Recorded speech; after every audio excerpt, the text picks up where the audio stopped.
Good morning, delegates. Well, is it morning? Well, afternoon, goodness. I'm Gavin Ryan from the Socialist Enclave of Higgins FEA. Not that socialist. Three of us are socialists.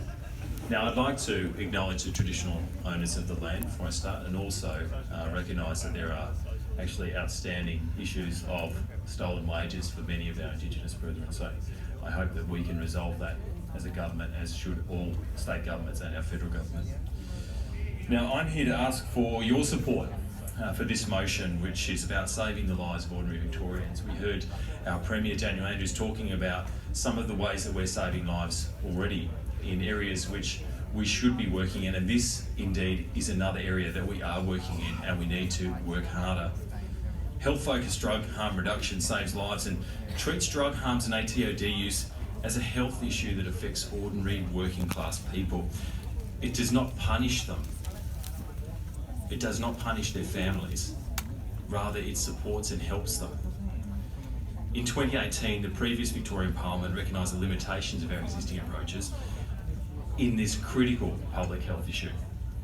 And you can see in this motion that we have captured some of those key recommendations and put them forward as urgency, as really something urgent to deal with right now.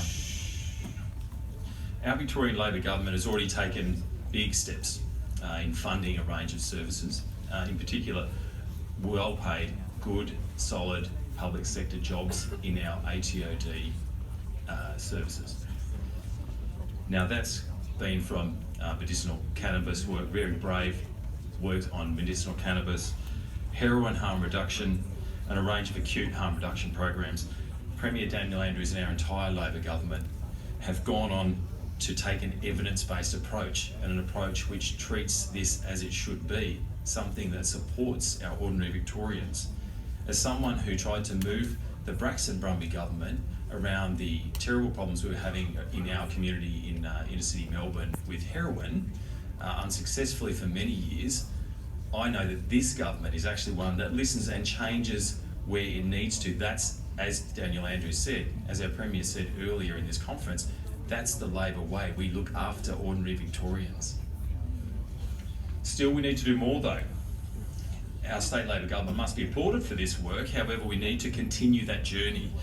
We need to have health and harm reduction based ATOD policy, and really there's so much more to do that we move away from having the very people the ALP represents, workers and their families, suffering the burden of some of our existing law and order focused ATOD policy. The costs really are just too great for us and our communities. We can't punish our way out of these problems. 1 more minute, delegate. Smashing working class people rather than supporting them goes against everything we stand for as a collective.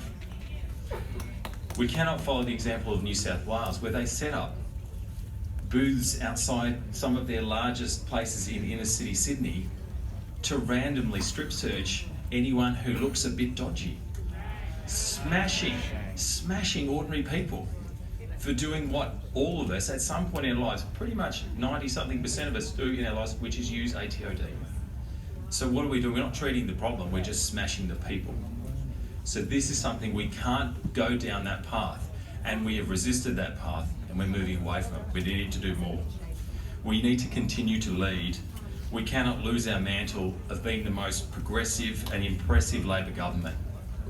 We need to have health-focused ATOD harm reduction, and I commend this to you, and we need to support this motion.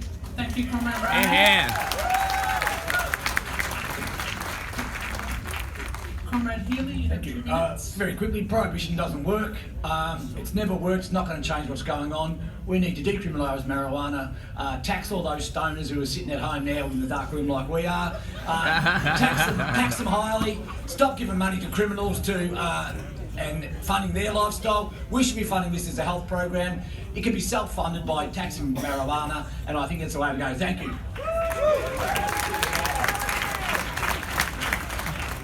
Thank you for that efficient